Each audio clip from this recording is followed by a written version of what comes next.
All right, welcome to the House Environment and Transportation Committee, Friday, April 4th. We will start with some concurrences. House Bill 1322, this is Chair Pena-Melnick's Matthews Law, Natural Resources, Vessels, Carbon Monoxide Warning Labels. The Senate conformed the bill to their version by applying the prohibition of vessels with accommodation spaces, swim platforms, or aft lounge areas, and prohibiting DNR from imposing penalties for violations. I would move to concur with the Senate amendments. Any discussion? This is HB 1322. Any questions? Any discussion? All right, all in favor, signify by saying aye. Aye. Anyone in opposition? Okay, concurrence passes. House Bill 964 is a local Montgomery County bill, task force on the displacement of residents of Emery Grove. The Senate updated the name of the Montgomery County Historical Society to their new name, Montgomery History. So I'd move to concur with the Senate amendments. Second. Any discussion? All in favor, signify by saying aye. Aye. Anyone opposed? No. Okay. Make sure everyone knows he voted against his seatmate's bill. House Bill 716 is the statewide rental assistance voucher program eligibility alterations. This was a departmental. The Senate amendment makes an alteration to the staffing expense distribution related to the administration of the voucher programs. And I would move to concur with the Senate amendments. Second. Any discussion? All right, all in favor, signify by saying aye. Aye. Anyone opposed? Okay, passes. House Bill 707 is Eric's ID law from Delegate Wilkins. The Senate amended the bill into the form that we've already passed on their version, so I'd move to concur with the Senate amendments. Second. Any discussion? All in favor, signify by saying aye. Aye. Anyone opposed? Okay. House Bill 698 is local government development impact fees, surcharges, and excise taxes reporting. This is from Delegate Allen. And the Senate the amendment requires that the report be submitted to the Department of Planning and adds a reporting requirement on the location of the developments. So I think we would move to concur with the Senate amendments. Okay. Any discussion? All in favor, signify by saying aye. Aye. Anyone opposed? Okay. House Bill 913 is Baltimore City Speed Monitoring Systems, I-83. The Senate limited the amount of speed cameras that can be used at one time in each direction. Baltimore City Delegation Chair asked us to concur with the Senate amendment, so I'd move to concur. Second. Any discussion? All in favor, signify by saying aye. Aye. Anyone opposed? Okay. House Bill 292 is from Delegate Holmes. This is the funding of reserve accounts and preparation of funding plans. The Senate added a few floor amendments, so this no longer matches the SB that is already on the governor's desk. So that doesn't make a ton of sense. So we would move not to concur with the Senate shenanigans. Second. Okay.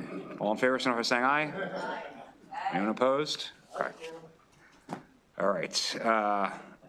Senate Bill 814, this is the cross file of the Delegate Allen bill I mentioned a few minutes ago, local government development impact fees, surcharges, and excise taxes reporting. This would just, match it up with the prior concurrence we just took, so I'd move to concur. Second. Nope, sorry. Yeah, I'd move to concur.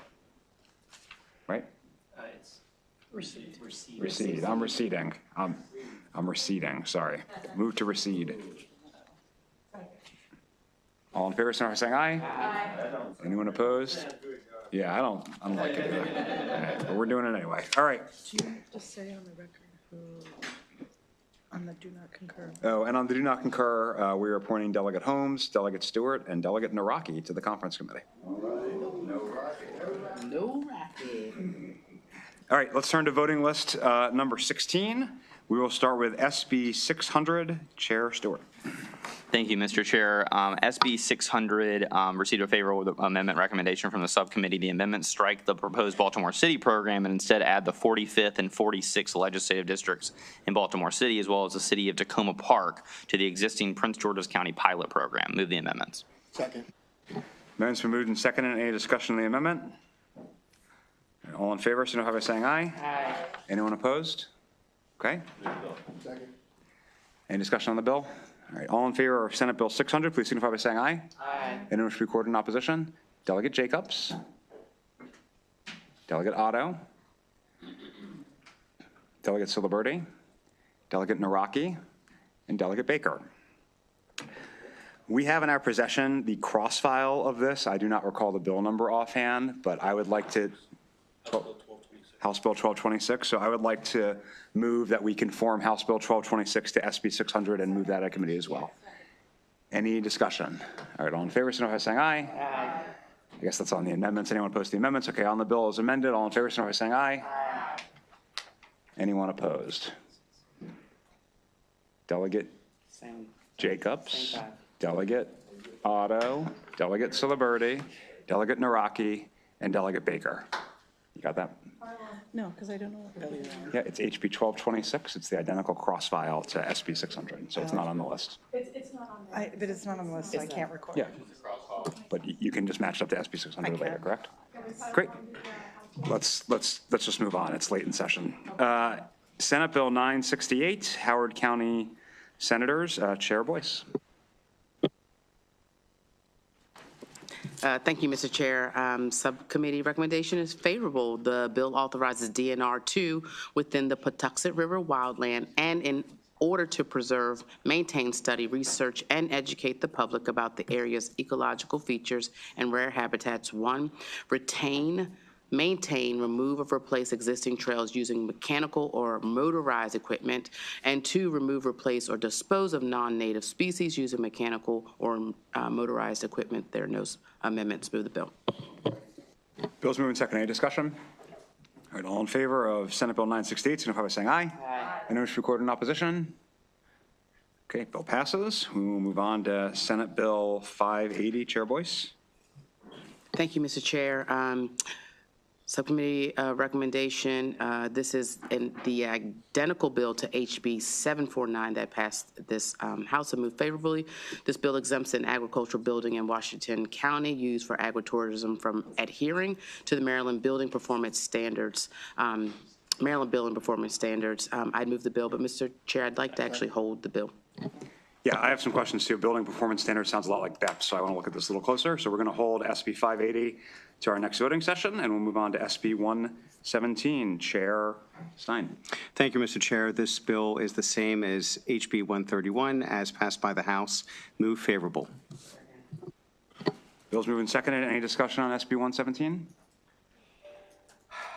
All in favor, signify by saying aye. Aye. Anyone wish to report in opposition? Okay, bill passes unanimously. We will move on to Senate Bill 168. Take 2, Delegate Stein. Thank you, Mr. Chair. The motion is favorable. It establishes a 4-year moratorium on the construction of confined aquatic disposal cells or CAD cells in the state. So move the bill. Bill's moving second. Any discussion? Delegate Otto, you good? I'm good. You sure you want us to pass it? Okay. All in favor of SB 168, signify by saying aye. Aye. Anyone wish to record in opposition? Okay, bill passes. We can move on to Senate Bill 425. Chair Stein. Thank you, Mr. Chair. The subcommittee recommendation is favorable. The bill alters the factors on which MDE must base the annual fee that is paid by generators of coal combustion byproducts, CCBs, to include in general the volume of CCBs stored. The bill also repeals a requirement that MDE reduce the CCB fees in the following fiscal year if in any fiscal year the fee schedule set by MDE generates revenue that exceeds program costs and does some other items. Move the bill. Bill's moving second. Any discussion on SB 425? All in favor, signify by saying aye. Aye. Anyone wish to record in opposition? Delegate Jacobs, Delegate Otto, Delegate Siliberti, Delegate Naraki, Delegate Morgan, and Delegate Baker. We'll move on to House Bill 902. This is, with the amendments, it'll be identical, so I'd move the amendments. Second. All in favor, signify by saying aye. Aye. Opposed to the amendments, amendments pass. I'd move the bill as amended. Second. All in favor, signify by saying aye. Aye. Anyone wish to record in opposition? Delegate Jacobs, Delegate Otto, Delegate Siliberti, Delegate Naraki, Delegate Morgan, and Delegate Baker. SB 856. Chair Stein. Thank you, Mr. Chair. This bill was discussed but not voted on in subcommittee. There are amendments that are before us from Delegate Ruth. And the bill requires MDE in consultation with the Department of Health the Department of Housing and Community Development, Department of Labor, and Department of General Services to develop and update as necessary a centralized website that provides information about mold remediation and dampness and an informational pamphlet that includes specified resources. The bill establishes various requirements for landlords relating to mold and rental units, including performing a mold assessment and remediation under specified conditions. By June 1st, 2027, MDE, in consultation with several agencies, must adopt regulations to establish uniform standards for mold assessment and remediation as specified. And there is an amendment before you that Delegate Ruth has offered, which I would like to move. The amendment specifies that nothing in this section can be construed to require local government or health department to conduct a mold assessment or mold remediation. And also, if a local government owns or manages a residential property, the government shall comply with this section with respect to the residential property. I move those amendments. Amendments moved. Second discussion on the Ruth amendments. All in favor, signify by saying aye. Aye. Any opposed to the amendments? Amendments pass. I'll move the bill. Discussion on the bill. Delegate Foley. Thank you, Mr. Chair. I also have an amendment, but I didn't get it until just a few minutes ago. I can offer it now, or I can hold the bill and offer it later, or even offer it on the floor, possibly. Do you have the amendment now? I have it in my computer, yeah. What do you want to? Why don't we try discussing it, and then we can see if we need to. I just, whatever your pleasure is, Yep. Mr. Chair. Yep. Let me find it. It's right here somewhere in my email. There it is, completed amendment. Okay, so the amendment would be added on page 5 after line 9 to insert, unless the tenant is at fault with respect to detected mold, the landlord shall reimburse the tenant for, 1, any necessary incurred expenses, including reasonable expenses for alternate housing that are a direct result of the detected mold, and 2, if the landlord failed to perform mold remediation as required under paragraph 2 of this subsection, mold remediation paid for by the tenant that follows recommended industry guidelines and best practices and state and local laws and regulations. Okay, it sounds a little meaty, so I'd actually suggest we distribute the amendment and vote on this tomorrow. Can I ask a question, Mr. Chair? Of course, Madam Vice Chair. Delegate Foley, as it relates to reimbursement, would that already be covered under current tenant-landlord law? I don't know the answer to that. In a quick conversation I had with counsel, it seems like they'd have to sue to get that back. You would have to sue, but if this were something else where maybe it's not mold, but it is damage to the property due to water or a pipe bursting, would the landlord then have to reimburse the tenant for any damage to property, to possessions within the unit? Yeah, I don't know if this is the same thing. This is, okay, I don't know. I'll let counsel answer.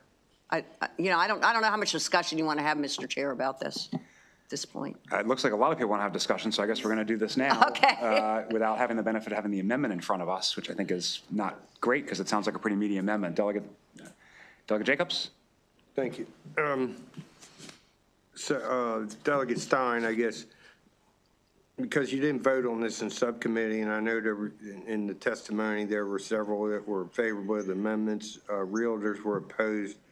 So did the realtors come back in after the amendments? Yeah, I don't believe so. So it's still in the same standing it was? Well, you mean in terms of their position? As far as I know, we haven't heard anything thank further you. from them. Yeah. The most significant amendment changes were things that the Maryland Association of Counties requested, not all of which were in Delegate Ruth's amendments, some of which were. So they still are not supportive, but, we did do some work with them, but not with the others. Yep. Delegate Ruth. Thank you, Mr. Chair. And I didn't really want to discuss the amendment specifically, but if we hold this until tomorrow, the Senate's going to have to concur to the amendments. Are we going to be able to get it over to them in time for concurrence? Well, I'd rather pass it now, but I'm not going to ask us to vote on an amendment that we haven't seen that actually sounds somewhat far-reaching to me. So I'm not just going to jam an amendment through like this. So Delegate, I'm sorry, do you have something else, Delegate Ruth? And actually, thank you, Mr. Chair. I just, to Delegate Jacobs' question, I did notice that the Realtors' unfavorable testimony is listed as JPR. They did not come in again when it came over to ENT. So I don't know what that means, but they didn't specifically say they were opposed. Thank you. Delegate Naraki. Thank you, Mr. Chair. I would agree with what you're suggesting there. It would be nice to be able to actually read the amendment, look at it. It does sound like it is a fairly meaty amendment before voting on this. So it's just. Well, now I'm reconsidering my position. Delegate Stewart. Just to answer the Vice Chair's question just real fast, it is correct that landlords are responsible for basically like maintaining a healthy environment in a unit, and that includes mold remediation. But Delegate Foley is correct that if the landlord refused to do that, to abide by the law, they'd have to be taken to court to enforce that. I'm actually going to take the opposite position as Delegate Naraki, which I don't think has ever happened before. But I think actually it may be prudent, Mr. Chair. I mean, just a suggestion, just not to imperil this bill, and I don't know if Delegate Foley would be willing to just go ahead and vote this out without the amendment. We could all discuss it and have time to look over it, and we'd have 2 bites of the apple on second and third reader because it's a Senate bill if we wanted to put a floor amendment on there once we all have time to read it. Mr. Chair, I'd be amenable to that. Okay, so we're going to, we have the bill without that amendment before us with the Ruth amendments already adopted. So all in favor of Senate Bill 856 as amended, excluding the Foley amendment, signify by saying aye. Aye. Anyone opposed? Delegate Jacobs, Delegate Otto, Delegate Siliberte, Delegate Naraki, Delegate Morgan, and Delegate Baker. Okay, bill passes. Delegate Foley, I would suggest sending the amendment to Kristen, who can circulate it to everybody. Okay? Yes, Mr. Chair, I will. Thank you very much. Great. All right, so we don't have a scheduled time to meet tomorrow. Just listen up on the floor for possible voting session. Of course. Since we haven't seen the amendment and we move this out and you get the second reader, we can't talk about it on second reader. Tell me the rules since I don't know them. Yeah, so Delegate Morgan, we will all get together and discuss the amendment if we're going to try to do the amendment on the floor. So, yeah, okay.